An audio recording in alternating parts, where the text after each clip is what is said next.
কিছুক্ষণ আগে আমার বিয়ে হয়েছে ছোট বোনের জামাইয়ের সাথে। 3 মাসের ছোট মেয়ে পূর্ণতাকে কোলে নিয়ে বসে আছি বাসর নামের সাজানো ঘরটিতে। আজ থেকে 3 মাস আগে যে ছিল আমার ছোট বোনের স্বামী, আজ সে আমার স্বামী। প্রতিটা মেয়ের বাসর রাত নিয়ে আলাদা স্বপ্ন থাকে, আলাদা করে ভাবনা থাকে, কিন্তু আমি মনে হয় এমন একজন মেয়ে যে কিনা একরাশ দীর্ঘশ্বাস নিয়ে বসে আছে। এই মুহূর্তে আমার কিছুটা ভয় আর লজ্জা নিয়ে বসে থাকা উচিত, কিন্তু অবাক করা বিষয় দুটোর একটি জিনিসও আমার ভিতরে নেই। সামনের দিনগুলো কিভাবে এই লোকটার সাথে মানিয়ে নিব, কিভাবে সারাটা জীবন একসাথে থাকবো, আদেও কি আমাকে মেনে নিবে, হাজার প্রশ্ন মনের মধ্যে চেপে রেখে কোলে ছোট বাবু নিয়ে বসে আছি বাসের ঘরে। হঠাৎ দরজা খোলার শব্দে একটু নড়ে চড়ে বসলাম। মৃদু আলোয় অন্ধকার রুমে পায়ের শব্দে বুঝলাম রুদ্র আমার দিকে এগিয়ে আসছে। ভয়ে গায়ে কাঁটা দিচ্ছে। এই ভয়টা আমার আজ হেরে যাওয়ার ভয়। ভাবছিলাম রুদ্র হয়তো সব গল্পের মতো আমার কাছে এসে ঘৃণা চোখে বলবে, কখনো আমার থেকে স্বামীর অধিকার চাইতে আসবে না। তোমাকে আমার মেয়ের জন্য বিয়ে করছি, তুমি আমার মেয়ের ঠিকভাবে যত্ন নিবে, আমি তোমার সব অভাব স্বপ্ন পূরণ করব, বিনিময়ে আমার মেয়েকে ভালোবাসবে। তুমি শুধু আমার মেয়ের সৎ মা, তাছাড়া আর কিছুই না। রুদ্র আমার সব ভাবনায় জল ঢেলে আমার কাছে এসে নিজের সাথে আমাকে মিলিয়ে নিল। কাঁপা কাঁপা হাতে আমায় স্পর্শ করছে, সম্পূর্ণ নিজের মতের বিরুদ্ধে। আমার বাসরাত নিয়ে স্বপ্নটা এমন থাকলেও আজকের কখনো এমনটা হবে ভাবিনি। রুদ্র সব স্বামীর মতো ব্যবহার করলেও রুদ্রের ছোঁয়ায় দায়িত্ব কর্তব্য ছাড়া ভালোবাসা খুঁজে পেলাম না। অস্বস্তি সাথে রুদ্রকে মেনে নিলেও মনের মতো করে পাইনি। অসহ্য ব্যথায় অচেতন হয়ে পড়ে রইলাম। রুদ্রের সেদিকে কোনো খেয়াল নেই, সে স্বামীর কর্তব্য পূরণ করতে ব্যস্ত। কিছুক্ষণ পর রুদ্র রুম থেকে চলে গেল। আমি অচেতন অবস্থায় সেখানেই পড়ে রইলাম। আজানের সুর শুনে ঘুম ভেঙে যায়। নিজের দিকে তাকাতেই রাতের কথা মনে পড়ে যায়। বিছানার চাদর গায়ে জড়িয়ে কোনো রকমে ওয়াশরুমে আসি, গোসল করে নামাজ পড়ে নেই।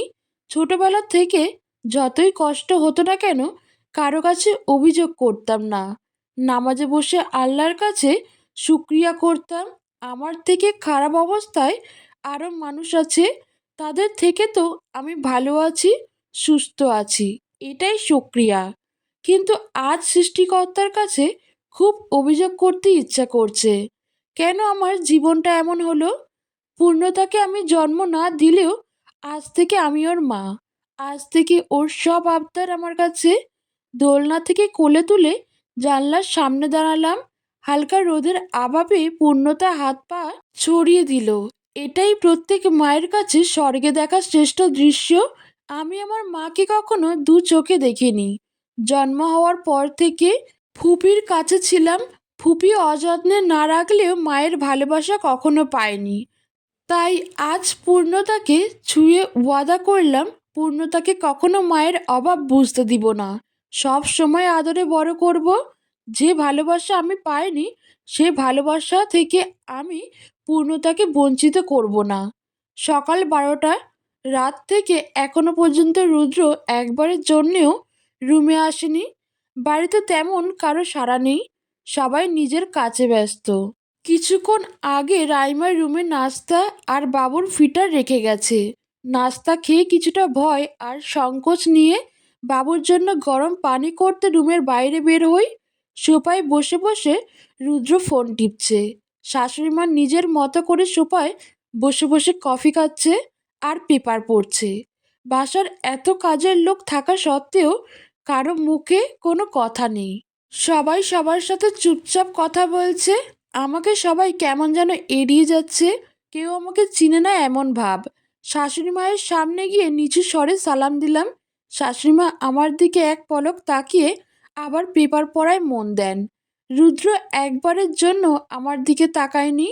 রান্নাঘরে একটা পাতিলে গরম পানি দিতে গেলে একটা বয়স্ক মহিলা চুপচাপ আমার হাত থেকে পানির বোতল নিয়ে গরম পানি করা একটা ফ্লাস্ক হাতে ধরিয়ে দেয়।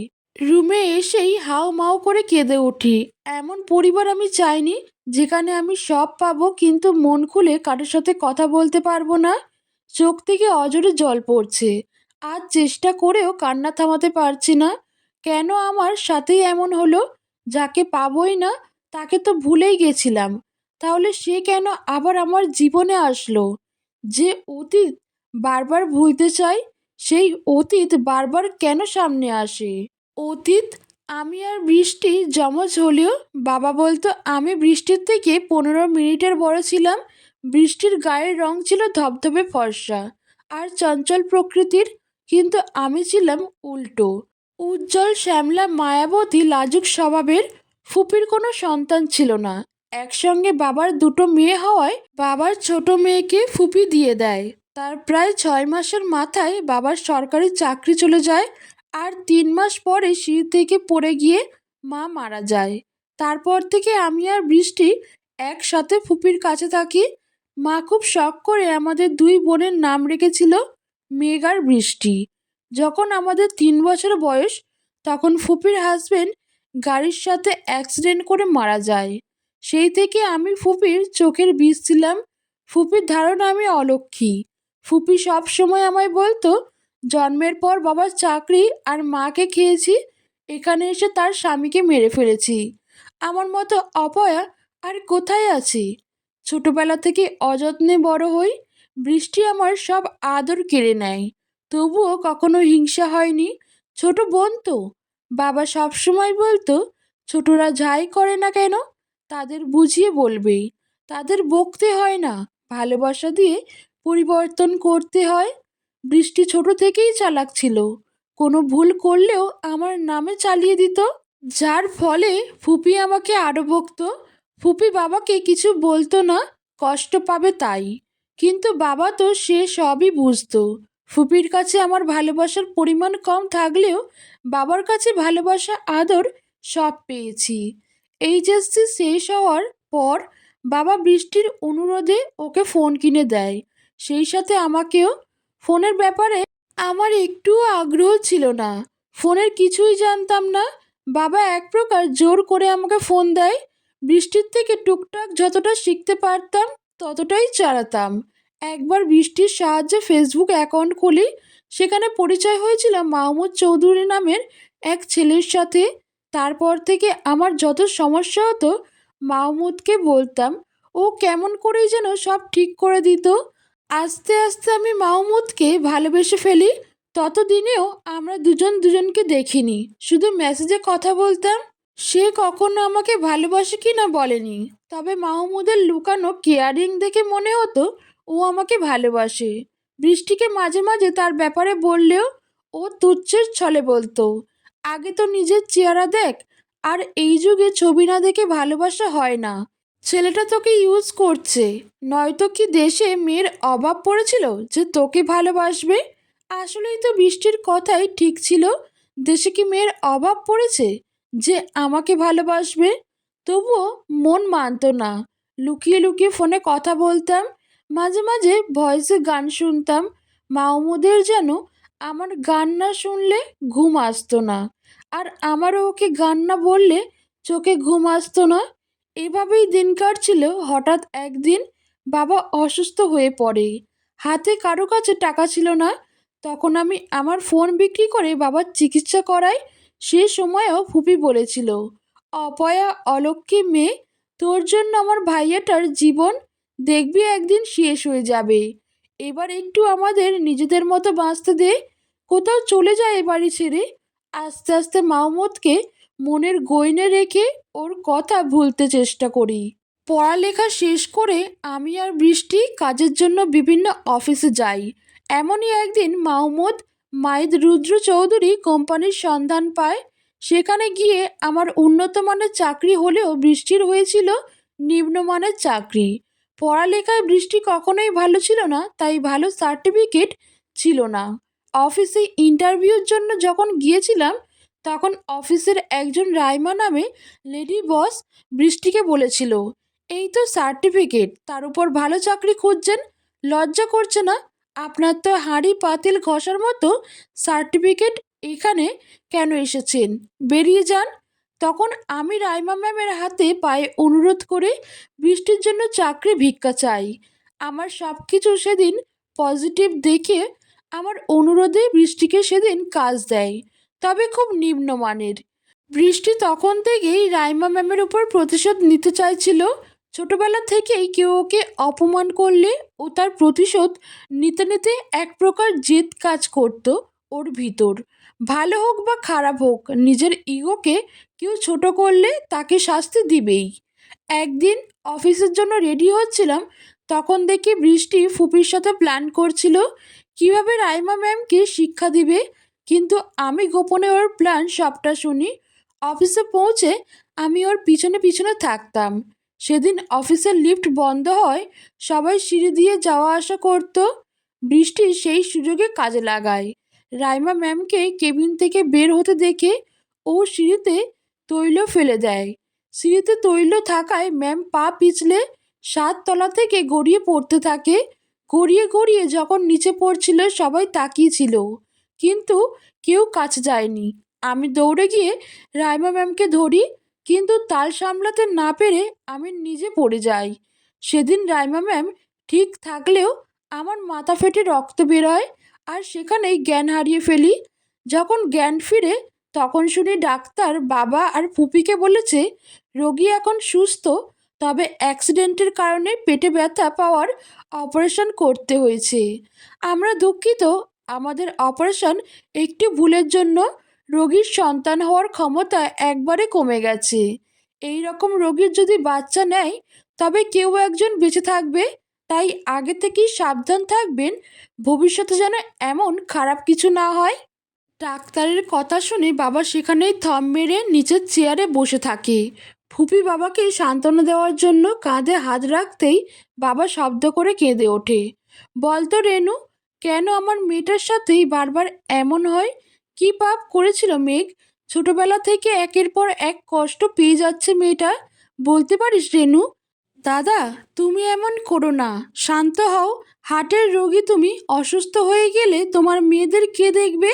আর তাছাড়া বৃষ্টির কি হবে? তোমার কিছু হলে মেয়েটা সামলাতে পারবে না। কি করে শান্ত হব বল? রেনু, তুই মেঘকে এইসব ব্যাপারে কিছু জানতে দিস না, আর বাইরে কাউকে বলিস না। এইসব শুনলে কে নিবে আমার মা মরা মেয়েটাকে? বাবার চোখে জল দেখে আমার চোখ থেকে অজান্তেই জল গড়িয়ে পড়তে থাকলো। অন্যের ভালো চাইতে গিয়ে নিজের এত বড় ক্ষতি করে বাবাকে কষ্ট দিলাম। আজ বৃষ্টির পাপের শাস্তি আমি পাচ্ছি, যা সারা জীবন বয়ে বেড়াতে হবে। আজ রাইমা ম্যাম আর আমাদের কোম্পানির মালিক নিজে এসেছেন আমাকে দেখতে। আগে কখনোই দেখিনি এই ভদ্রলোককে, রুদ্র সাহেবকে। ম্যাম অনেকক্ষণ থেকে আমার পাশে বসে আছেন। বড় স্যার কিছুক্ষণ থেকে চলে গেছে। তার বোনের প্রাণ বাঁচালাম, পরিবর্তে একবারও জানতে চাইলো না আমি কেমন আছি বা ঠিক আছি কি না।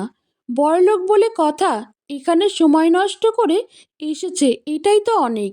ভদ্রলোক অনেকগুলো ফল মূল আমার বেডের পাশে রেখে বাবার হাতে কতগুলো টাকা দিয়ে চলে গেল।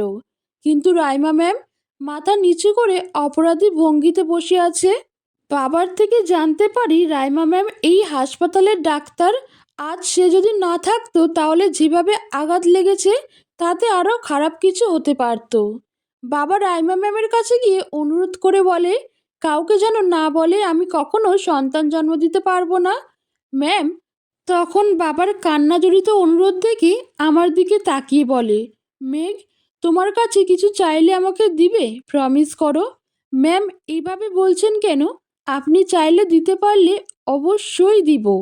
আমি তোমাকে চাই, আমার ভাইয়ের বউ করে নিতে চাই, যাতে আজীবন আমার জন্য কষ্ট পেতে না হয়। কি বলছেন ম্যাম? কোথায় আমি আর কোথায় আপনারা? এসব হয় না, আমরা সাধারণ মানুষ, আপনাদের মতো না। তাছাড়া স্যার আমাকে মানবে না, না আছে রূপ আর না আছে সন্তান জন্ম দেওয়ার ক্ষমতা। আপনার পরিবারের তারা কেউ এটা মানবে না ম্যাম। মেঘ, মানবে না বা মানবে সেটা আমি বুঝবো। তুমি আমার অনুরোধটা রেখো প্লিজ, নয়তো কখনো আমি নিজে ক্ষমা করতে পারবো না। ভাইয়া প্রথমে না মানলেও আমি জানি তুমি তোমার ধৈর্য দিয়ে মানিয়ে নিতে পারবে। তোমার মতো একজনই আমার ভাইয়ের যোগ্য। আর কি গ্যারান্টি আছে ভাইয়াকে অন্য কোথাও বিয়ে দিলে বাচ্চা হবে? সেদিন রাইমা ম্যামের কথা ফেলতে পারেনি। বাবাও এই বিয়েতে খুব খুশি ছিল। কিছুদিনের ভিতর হাসপাতাল থেকে সুস্থ হয়ে বাড়ি ফিরে আসি। তার 2 দিন পরে রাইমা ম্যামের পরিবার আমাকে দেখতে আসে। এক প্রকার জোর করেই রাইমা ম্যাম তাদের নিয়ে আসে। তাদের কথা শুনে বুঝতে পারি আমি যে বাচ্চা জন্ম দিতে পারবো না, এটা তারা জানে না। তখন রাইমা ম্যামকে আড়ালে নিয়ে গিয়ে জিজ্ঞেস করলে বলে, মেঘ, এটা নিয়ে তুমি চিন্তা করো না। আমার ভাইয়ের সাথে একবার মানিয়ে নিতে পারলে বাচ্চা না হওয়াটা ব্যাপার না। দরকার হলে দত্তক নিবে, তবে এখন কাউকে বলবে না। খুব বড় করে এঙ্গেজমেন্টের ব্যবস্থা করে। শহরের বড় বড় মানুষেরা আসবে সেদিন, যেখানে আমরা সামান্য একজন মানুষ। আমিও সব ভুলে নতুন করে আবার স্বপ্ন বুনতে শুরু করি। আজকাল বাবার মুখের হাসি দীর্ঘ হয়েছে। এই হাসিটা দেখলে পুরনো সব কষ্ট এমনিতেই ভুলে যাই।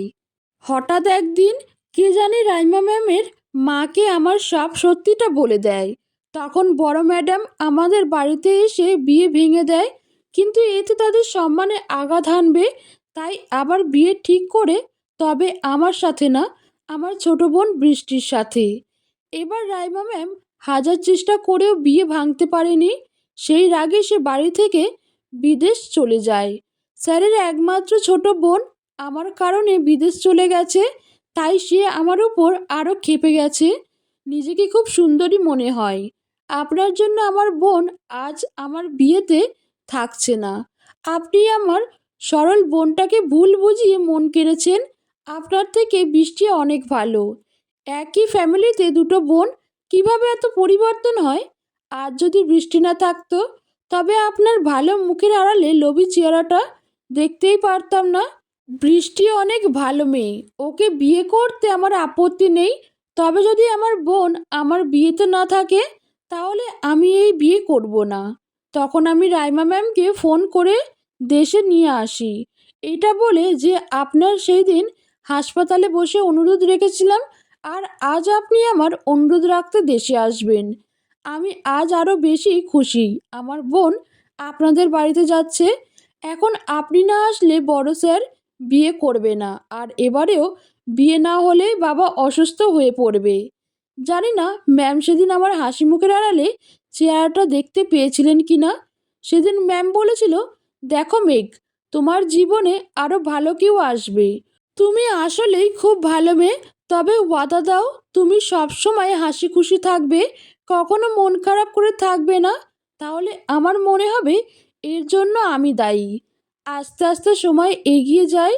মনের ভিতর থাকা আবেগ আর ভালোবাসা দুটোই চাপা দিয়ে রাখি। আজ সন্ধ্যায় বৃষ্টি আর রুদ্র স্যারের এঙ্গেজমেন্ট। বাড়িতে মেহমান ভরপুর। হঠাৎ মেহমানদের ভিতরে একজন দেখে চমকে উঠি। রাকিব ভাই, ফুপির দেবরের ছেলে। ফুপি কোনো ছেলে ছিল না, তাই রাকিব ভাইকে নিজের ছেলের মতোই দেখে। আমাদের কোনো সমস্যা হলে আগে রাকিব ভাইকে বলতো ফুপি। এই ছেলেটা আমাকে ছোটবেলা থেকে পাগলের মতো ভালোবাসে। মোটামুটি ভালো চাকরি করছে, তবে তার এই ভালোবাসা আমার কেন জানি বিরক্ত লাগে। মাঝে মাঝে তার জন্য মায়া লাগলেও ভালোবাসা হয়ে ওঠেনি। মনের ভিতরে একজনকে যত্ন করে রাখলে বাকি সবাইকে তার জায়গায় বসাতে বিরক্ত লাগে। কেমন আছো ময়না? আজ কি বিরক্ত লাগছে না আমাকে? জানো, তোমার মুখে আপনাকে খুব বিরক্ত লাগছে শুনতেও খুব ভালো লাগে। হ্যাঁ ভাই, আলহামদুলিল্লাহ ভালোই আছি। আপনি তো দেখি এই 5 বছরে একটুও বদলে যাননি। দেখতে চেহারায় পরিবর্তন আসলেও মুখের ভাষা বদলায়নি। এখনো একবারেই সব কথা বলে শেষ করার প্রতিযোগিতা করতে চান। রাকিব ভাই শব্দ করে হেসে উঠল। মেঘ, তোমার মুখের সব কথাই বেশ ইন্টারেস্টিং মনে হয়। তোমার বলা একটা শব্দ যদি শুনতে না পাই বা বাসাতে হারিয়ে যাই, তবে মনে হয় বড় কোনো কিছু মিস করে ফেলছি। শুনতেই হবে। আর তুমি না বলেছিলে তোমার সামনে না আসতে, তাই তোমার কথা রাখতে এই 5 বছর আসেনি। জানো, এটাও বেশ মজার ব্যাপার। প্রত্যেকটা দিন কেটে যাওয়ার পর ভাবতাম তোমার কথা। আমি আরও একদিন রাখতে পেরেছি। চেহারায় পরিবর্তন তো উপরে আল্লাহ দিয়েছে, কিন্তু কথার পরিবর্তন আমার নিজের ভিতর। যা কখনো করতে পারবো যতদিন তুমি আছো। তোমাকে দেখলেই আমার সব কথা একসঙ্গে বলতে ইচ্ছে হয়। রাকিব ভাই চারদিকে তাকিয়ে এবার সিরিয়াস ভঙ্গিতে বলল, দেখো মেঘ, কত লাল নীল ফুলে ঘর সাজানো। আচ্ছা, তোমার ইচ্ছে হয় না তোমাকে কেন্দ্র করে এমন করে সাজানো হোক? আমি তোমাকে বৃষ্টির হবু জামাইয়ের মতো এত কিছু দিয়ে সাজাতে না পারলেও তার থেকে বেশি ভালোবাসা দিয়ে সাজাতে পারবো। আমি রাকিব ভাইয়ার কথার জবাব না দিয়ে সেখান থেকে তাড়াতাড়ি চলে আসি, নয়তো রাকিব ভাইয়ের কথা আজ আর শেষ হবে না। লোকটা এমনই অদ্ভুত টাইপের, সবার সামনে গেলে গুলি মারলেও প্রয়োজন ছাড়া কথা বলবে না, কিন্তু আমাকে দেখলেই তার সব কথা পেট থেকে একসাথে বের হয়ে আসে। আমি ফুপিকে সব কিছু গুছাতে সাহায্য করছি। বাবা আজও খুশি, তবে মুখে সেই দীর্ঘ হাসিটা নেই। খারাপ হোক বা ভালো হোক, দুটোই তার মেয়ে। একজনের বিয়ে ভেঙে গেছে মনের ভিতর কষ্ট থাকলেও অন্য মেয়েটার ভালো জায়গায় বিয়ে হচ্ছে ভেবে বাবা খুশি। বৃষ্টিকে আজ পরীর মতো লাগছে, গা ভর্তি জিনিস দিয়ে সাজানো। আমি বৃষ্টির কাছে যেতে নিলে ফুপি পেছন থেকে হাত মুচড়ে আমাকে টেনে নিয়ে আসে আর কড়া গলায় বৃষ্টির কাছে যেতে নিষেধ করলো। অপয়া মেয়েদের নাকি সুন্দর জিনিসের কাছে যেতে নেই, তাহলে সেখানেও খারাপ ছোঁয়া লাগে। সত্যি কি অদ্ভুত সময়। আজ বৃষ্টির জায়গায় আমার থাকা উচিত ছিল, কিন্তু আমি আজ বৃষ্টির কাছে যেতে পারছি না। ফুপি ঠিকই বলে, আসলেই আমি অপয়া। আজ মাকে খুব মনে পড়ছে। মায়ের কাছে গিয়ে জানতে ইচ্ছে করছে সেও তার দুটি মেয়েকে আলাদা চোখে দেখতে পারত, একজনকে লক্ষ্মী আর অন্যজনকে অপয়া বলতে পারত। কিছুক্ষণ আগে রুদ্র স্যার বৃষ্টির হাতে আংটি পরিয়ে দিল। ফুপি এতক্ষণ আমাকে সবার সামনে আসতে দেয়নি, যদি কোনো অমঙ্গল হয় এটা ভেবেই। কিন্তু এঙ্গেজমেন্ট শেষ হওয়ার পর রুমের দরজা খুলে দিয়েছে। আমি দৌড়ে রুম থেকে নিচে নামি, বৃষ্টিকে দূর থেকে দেখি। মেয়েটাকে রুদ্র স্যারের পাশে খুব সুন্দর লাগছে। দূর থেকেই ওকে মনে মনে দোয়া দিলাম, যতই হোক আমি ওর বড় বোন, মায়ের মতো। আমার আপনজন বলতে তো বৃষ্টিই আছে। আমাকে রাইমা ম্যাম দেখতেই কাছে এসে জিজ্ঞেস করে, কিরে মেঘ, এতক্ষণ কোথায় ছিলে? সারা বাড়িতে তোমাকে খুঁজেছি, কোথাও পাইনি। আসলে তোমাকে ধন্যবাদ দেওয়ার ছিল। আজ যদি তুমি আমাকে ফোন না করে দেশে না নিয়ে আসতে, তবে আমি এত আনন্দ কোথায় পেতাম বলো? তুমি আমার সব ভুল ধারণা দূর করে দিলে। ধন্যবাদ তোমাকে। দেখো, ওদের দুজনকে কত সুন্দর লাগছে। বৃষ্টি তোমারই মতো মিষ্টি একটা মেয়ে। আরে মন খারাপ নাকি তোমার? এভাবে মুখ করে আছো কেন?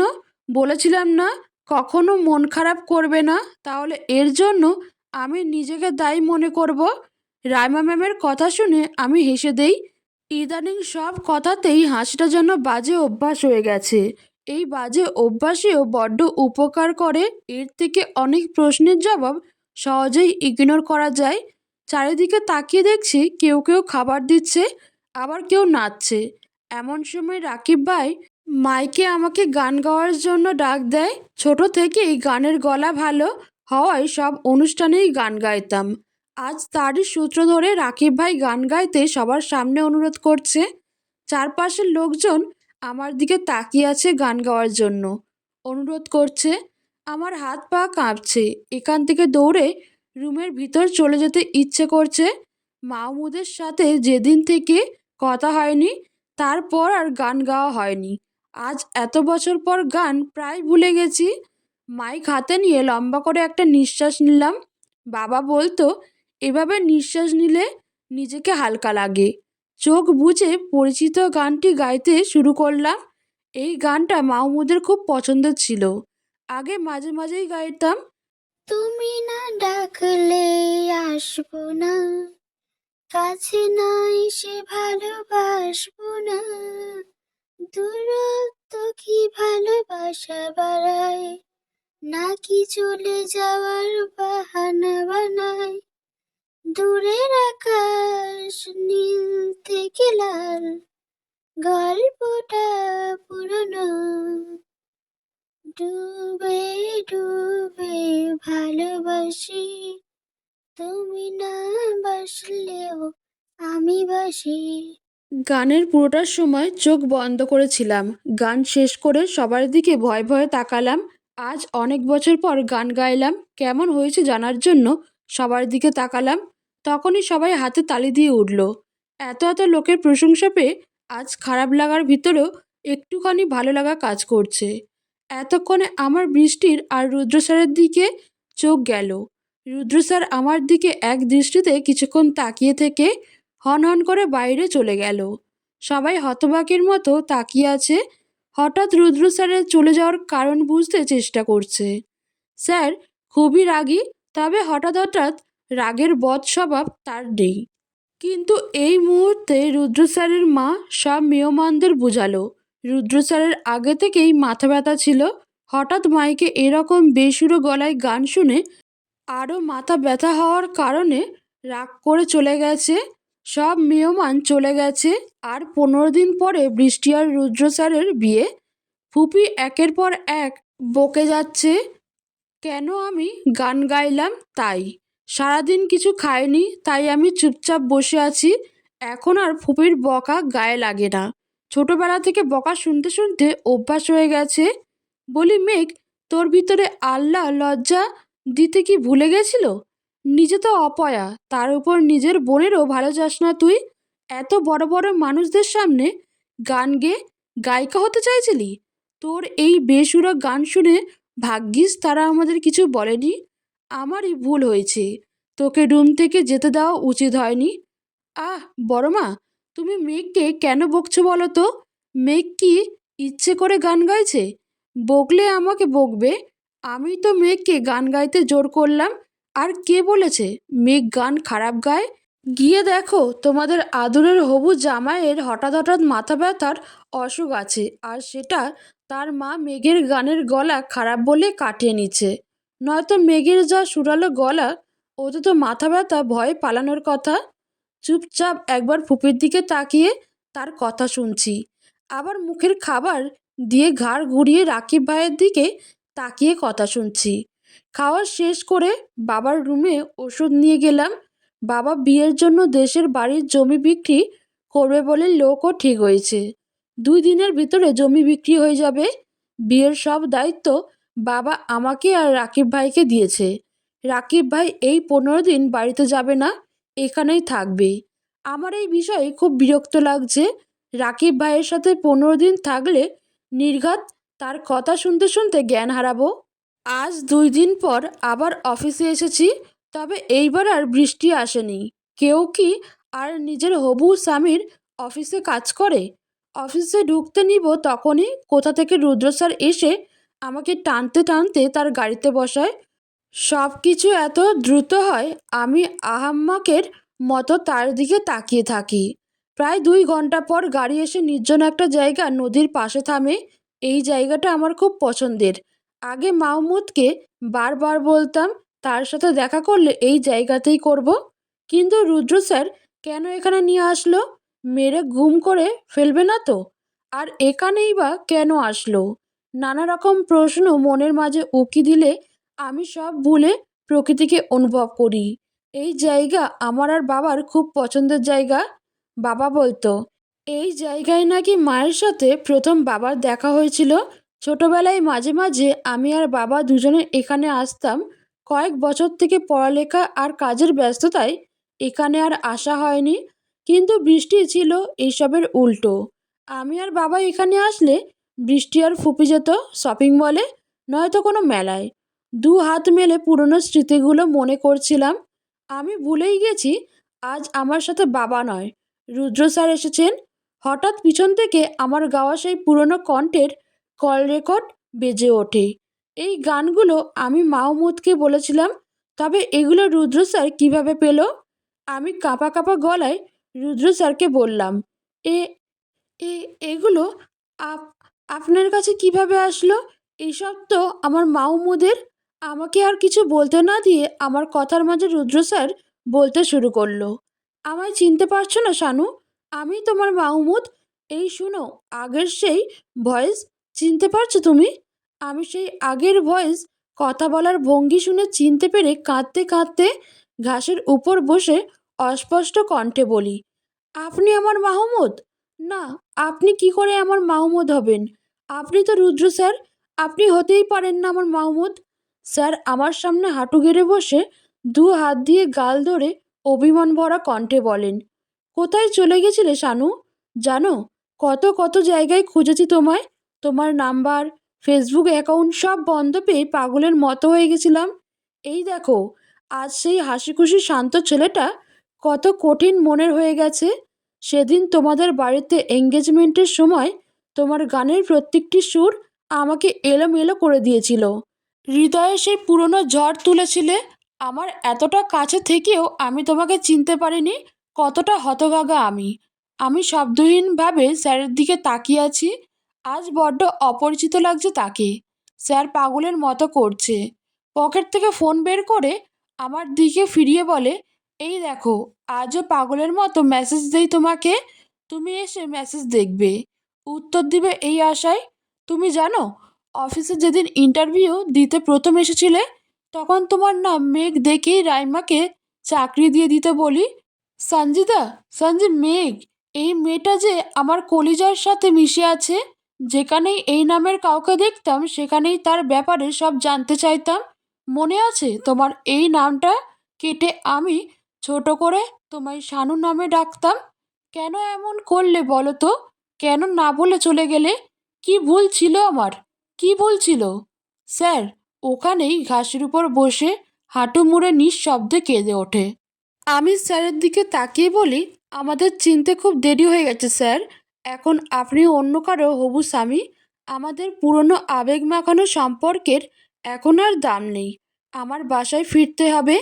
রুদ্র স্যার আচমকা তার দু হাতে আমার হাত ঝাপটে ধরে। মনে হচ্ছে ছেড়ে দিলেই আমি উড়ে যাব। না শানু, এভাবে বলো না। দেখো, আমি সব আগের মতো ঠিক করে নিব। তোমাকে অনেক কষ্টে খুঁজে পেয়েছি, আর হারাতে দিব না। আমি রুদ্র স্যারের বুকের মাঝে চোখ খিচে বন্ধ করে দু হাত মুঠোবন্দি করে আছি। স্যার খুব শক্ত করে জড়িয়ে ধরে আছে। আমাকে কিছু বলতে না দেখে তার বাম হাত সামনে এনে আংটি দেখিয়ে বলে, হ্যাঁ, তোমার এইটাই তো সমস্যা। এই নাও, খুলে ফেললাম। আরও সমস্যা হলে আমরা পালিয়ে কোথাও দূরে চলে যাব। কারো সামনে আসবো না, কারো মুখোমুখি হব না। আর না তো কাউকে কিছু জানতে দিব, না তো কারো জবাবদিহিতা দিতে হবে। তোমাকে ছাড়া আমি বাঁচতে পারবো না। চলো, আমরা অনেক দূরে কোথাও পালিয়ে যাই। আমি ঘাড় ঘুরিয়ে আংটির দিকে তাকিয়ে কথাগুলো শুনছি। একটু দূরেই ঘাসের ভিতর থেকে রোদের আলো পড়ে আংটিটা চিকচিক করছে। আমি স্যারের কথার জবাব না দিয়ে ঘাস থেকে আংটিটা কুড়িয়ে নিয়ে সামনের দিকে হাঁটা শুরু করলাম। আজ এই সুন্দর প্রকৃতিকে বিষাদময় লাগছে। ইচ্ছে করছিল পিছন ফিরে একবার দেখি স্যার কি করছে। ইচ্ছাটা চাপা দিয়ে দ্রুত গতিতে সামনের দিকে পা বাড়ায়। এখনো হয়তো জলজল চোখে আমার যাওয়ার পথের দিকে তাকিয়ে আছে, যে চোখের দিকে তাকালে আমি আর সামনে যেতে পারবো না। এখানেই থেমে দৌড়ে তার কাছে ফিরে যেতে হবে। রাস্তায় হাঁটছি আর মনে মনে ভাবছি, আর একবার সুযোগ দিব নিজেকে সাজাতে। জীবনটা ছেলে খেলা না, নিজেকে নিজেরই সাজিয়ে নিতে হবে। আজ 2 দিন পর আবার রুদ্র স্যারের সামনে বসে আছি। আমার পাশের চেয়ারে গা ঘেঁষে বসে আছে রাকিব ভাই। টেবিলের উপর টুংটাং শব্দ। আমি আনমনে সেদিনের ঘাসের ভিতর থেকে কুড়িয়ে নেওয়া আংটিটা টেবিলে ফেলছি, আবার তুলে একটু উপর থেকে কাছের টেবিলের উপর ফেলছি। সব কিছু থমথমে নীরবতা। রুদ্র স্যার মুখে একগাল হাসি নিয়ে রেস্টুরেন্টের ভিতরে আসলেও রাকিব ভাইকে আমার পাশে দেখে হাসি খুশি মুখটা ফ্যাকাশে হয়ে চুপসে যায়। নীরবতা ভেঙে রাকিব ভাই বলে উঠল, রুদ্র সাহেব, আপনাদের সম্পর্কে মেঘ আমাকে সব বলেছে। আসলে আমার বলতে একটু খারাপ লাগলেও বাস্তবতা তো অনেক ভিন্ন। আমরা অল্প বয়সে যেটা করি সেটা শুধুই কিছু দিনের আবেগ মাত্র। আবেগ কেটে গেলে আমরা দ্রুত সেখান থেকে পালাই। আরে ওই রুদ্র সাহেব, কি ভাবছেন? আমি কি বলছি বুঝতে পারছেন? হ্যাঁ, বুঝতে পেরেছি। আসলে আমি আর মেঘ 4 বছর ধরে রিলেশনে আছি। ভালো চাকরি করছি না বলে এখনো পরিবারকে জানাতে পারিনি। আপনার সম্পর্কে মেঘ আমাকে কালই প্রথম বলল। আশা করি আপনি সব বুঝতে পেরেছেন। রুদ্র স্যার রাকিব ভাইয়ের কথার জবাব না দিয়ে আমার দিকে পলকহীনভাবে তাকিয়ে আছে। আমি তার দিকে তাকাতে তার চোখে আমার চোখ পড়ে। সেই গভীর চোখ বলে দিচ্ছে এসব মিথ্যা, আমি এসব বিশ্বাস করি না। প্লিজ সানু, তুমি একবার বলো এসব সত্যি না। আমি স্যারের চোখের দিকে থেকে চোখ ফিরিয়ে টেবিলের দিকে তাকিয়ে তার সামনে আংটি রেখে ভাঙা গলায় বলি, এসব কিছু মিথ্যে না রুদ্র সাহেব। প্রথম জীবনে আবেগের বশে ভুলটা আপনি আঁকড়ে ধরে থাকবেন বুঝেনি। তবে এটা আমার ভুল না, আপনার ভুল। আপনার বুঝতে সমস্যা হয়েছিল। হঠাৎ করে কেউ এমনি চলে যায় না। সব কিছু থেকে ছাড়া পাওয়ার জন্য ছেড়ে চলে গেছিলাম। তবে সেই পিছু ছুটতে ছুটতে আপনি এখানে। ক্ষমা করবেন আমাকে। এই নেন আংটি। আমার বোনকে কখনো এইসব ব্যাপারে জানতে দিবেন না। আমার আবেগগুলো মিথ্যে হলেও আপনার আবেগগুলো সত্যি। আর সেই আবেগ আজ আপনার কাছে অনুরোধ করে বলছি, কখনো আমার বোনকে কষ্ট দিবেন না। খুব সুখে রাখবেন, যতটা আমাকে রাখতে চেয়েছেন। চোখের পাশের জলগুলো লুকাতে দ্রুত পায়ে রাকিব ভাইয়ের হাত ধরে সেখান থেকে বেরিয়ে আসলাম। রাস্তায় নামতেই হাউ মাউ করে কেঁদে উঠে, আমার সাথেই কেন এসব হচ্ছে? সব ভালোবাসা পেয়েও কেন হারিয়ে ফেলি? আর যে ভালোবাসা হারাবে না বলে কথা দেয়, তার থেকে পালিয়ে আসতে হয়।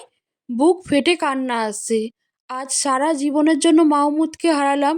প্রতিদিন একটা আশা নিয়ে বেঁচে থাকতাম, হয়তো মাহমুদ একদিন আবার আমার জীবনে আসবে। কিন্তু আজ নিজের ইচ্ছায় সব কিছু হারালাম। হয়তোবা রুদ্র স্যার কখনো এর পিছনের গল্পটা জানতেও পারবে না। ভুল বুঝে আজীবন ঘৃণা করে চলে যাবে। নিজের অজান্তেই পাশে থাকা রাকিব ভাইকে জড়িয়ে ধরে কাঁদতে থাকি। ভাই আমাকে বারবার শান্ত হতে বলছে। আমি পাবলিক প্লেসে আছি মনে হতেই সাথে সাথে রাকিব ভাইকে ছেড়ে দূরে দাঁড়ায়। হঠাৎ চোখ যায় রুদ্র স্যারের গাড়ির দিকে। স্যার আমার দিকে এক দৃষ্টিতে ঘৃণার চোখে তাকিয়ে আছে। আমার চোখে চোখ পড়তেই স্যার তাড়াতাড়ি গাড়ি নিয়ে চলে যায়। সেই দিন নদীর পাড় থেকে এসে সরাসরি বাবার রুমে চলে যাই। বাবার কাছে জীবনের শেষ আবদার হিসেবে আজ রুদ্র স্যারকে চাইবো। কিন্তু বাবার রুমের সামনে যেতে দেখি বৃষ্টি, বাবা আর ফুপি বসে কথা বলছে। কিছুক্ষণ আগেই ফুপি আর বৃষ্টি গিয়ে বিয়ের সাজ কিনে নিয়ে এসছে। বৃষ্টি বাবার সামনে বসে বিয়ের লেহেঙ্গা পরে ঘুরিয়ে ঘুরিয়ে দেখাচ্ছে কেমন লাগবে বিয়ের দিন। বাবা গ্রামের প্রিয় জমি বিক্রি করে টাকা হাতে নিয়ে বসে আছে। এক বিন্দু আফসোস হচ্ছে না তার চোখে মুখে খুশির ঝলক। আরে মেঘমা, তুই? আজ অফিস এত তাড়াতাড়ি শেষ? এই দেখ তোর জন্যও একটা লেহেঙ্গা কিনেছি। বৃষ্টির বিয়ের দিন এটা পরলে তোকে পুতুলের মতো লাগবে মা। আমি কাঁপা কাঁপা গলায় নিচু স্বরে বাবার দিকে তাকিয়ে বলি, বাবা, এই বিয়ে যদি না হয় তাহলে কি হবে? যদিও তো বড়লোক বাড়ির ছেলে আমার বোনকে বিয়ে না করে, যদি ওই ছেলে কারো হাত ধরে পালিয়ে, আমাকে আর কিছু বলতে না দিয়ে ফুপির আগে আমার দু গালে দুইটা চড় মেরে চিৎকার করে বলে উঠল, দেখলে দাদা, কি অলক্ষণে কথা তোমার বড় মেয়ের মুখে। অপয়া মেয়েদের মুখে এসব কথা এখন না জানি কি হয়। আমি কান্না ভেজা চোখে বাবার দিকে তাকাতেই বাবা বলল, মারে, এমন কথা মুখে আনিস না। আমার আব্বার স্বপ্নের জমিটা আজ বিক্রি করে মেয়ের বিয়ে দিচ্ছি। আল্লাহ না করুক এমন কিছু যদি হয়, আমি বাঁচব না রে মা। বাবার মুখে আমি বাঁচব না রে মা এই কথাটা কানে যেতেই মনে হলো কে যেন বুকের ভেতর খামচে ধরল। দৌড়ে রাকিব ভাইয়ের রুমে গেলাম। এই বাসায় বাবা আর রাকিব ভাইকে মন খুলে ভরসা করতে পারি। রাকিব ভাইকে গিয়ে সব খুলে বললাম আর আমাকে এই বিষয়ে সাহায্য করতে বললাম। যদিও রাকিব ভাই প্রথমে রাজি ছিল না, কিন্তু আমার বারবার অনুরোধ ফেলতে পারিনি। কেন জানি না বৃষ্টি সেদিন আমার কাছে এসে সন্দেহের চোখে বারবার অনুরোধ করছিল এমন কিছু যেন না হয়। পরে রাকিব ভাইয়ের কাছে জানতে পারি রুদ্র স্যার এঙ্গেজমেন্টের আগেই বৃষ্টিকে তার প্রথম ভালোবাসার কথা বলেছে। সেদিন থেকে বৃষ্টি আমার উপর সন্দেহ করলে এঙ্গেজমেন্টের দিন স্যারের এইভাবে চলে যাওয়া দেখে একেবারে শিওর যে স্যারের প্রথম ভালোবাসা তার নিজের বড় বোনই। এই কথাগুলো আগে থেকেই ফুপি জানতো, তাই এঙ্গেজমেন্টের দিন রুমে আটকে রেখেছিল। যেদিন বৃষ্টি ফুপিকে এসব বলেছিল সেদিনই রাকিব ভাই সব শুনেছিল। কিন্তু কথার অর্থ সেদিন না বুঝলেও আজ বুঝতে পেরে আমাকে জানিয়েছে। আস্তে আস্তে বিয়ের দিন চলে আসে। বিয়ের আগের দিন বাবাকে পুরনো কলেজের কাজের বাহানা দিয়ে একটা বান্ধবীর বাসায় চলে আসি, এটা বলে যে বিয়ের ঠিক সময় বাসায় পৌঁছে যাব। কিন্তু অসুস্থ কথা বলে আর বিয়ের দিন বাসায় ফিরিনি। এই ব্যাপারে ফুপি অনেক হেল্প করেছে। ফুপিকে এটা বুঝিয়েছি আমার এখানে থাকলে বৃষ্টির যদি কিছু হয় তাই বিয়ের পর চলে আসব, বাবাকে যেন আমাকে যেতে দিতে বলে। সেদিন নিজের উপর বড্ড ঘৃণা হচ্ছিল, এত মিথ্যা বলে আজ নিজের ভালোবাসার থেকে পালাতে হচ্ছে। তবে কি করব, আমি যে পরিস্থিতির শিকার, আজ চাইলেও আমি ছুটে চলে যেতে পারি না, আমার হাত পা যে বাঁধা। আজ আমি নিজের কথা ভাবলে সারা জীবনের জন্য ছাড়তে হবে বাবাকে, যে বাবা আমাদের জন্য ছোট বয়সে মা মরে যাওয়ার পরও বিয়ে করেননি তার মেয়েদের ভেবে। সেই বাবাকে কি করে এত কষ্ট দিব, কি করে তার বিশ্বাস ভাঙবো। ওদের বিয়ের পর আমি রুদ্র স্যারের অফিসের কাজ ছেড়ে দেই। তার 6 মাসের মাথায় শুনি বৃষ্টি অসুস্থ, বাচ্চা হবে। সেদিন ফুপি খুশিতে যাকে পেয়েছে তাকেই মিষ্টি খাইয়েছে।